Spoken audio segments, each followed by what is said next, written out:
देवेंद्र फडणवीस ज्यावेळेला मुख्यमंत्री होते त्यावेळेला ह्यांनी छगन भुजबळांना जेलमध्ये टाकलं होतं, हो की नाही? आता मांडीला मांडी लावून बसलेत. अजित पवारांचे बैलगाडीभर पुरावे घेऊन गेले होते. काय किती 70 का 80,000 कोटीचा काहीतरी घोटाळा, त्याच्याबद्दल पुरावे बैलगाडीतनं घेऊन गेले होते. आता काय सांगतायत? कोर्टात केस आहे, पुरावे असतील तर त्यांना अटक होईल. अरे मग तुम्ही पुरावे दिले होते ना, द्या आता कोर्टात. ही सगळी बाहेरून सगळी माणसं आणायची, इथे भरायची, तुमचा टक्का कमी करायचा, तुमचं अस्तित्व घालवायचं. इथे येऊन ह्यांची माणसं बोलणार, इथे उत्तर भारतातलं माणसं येणार आणि म्हणणार इथे तुम्हाला.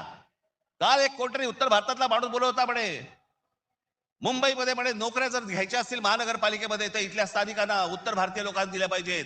हे बाहेरून येणारे म्हणे कोल्हापूर, सातारा, सांगलीवरून येणारी माणसं हे बाहेरच्या लोकांना द्यायची नाहीत म्हणून. बाहेरची लोक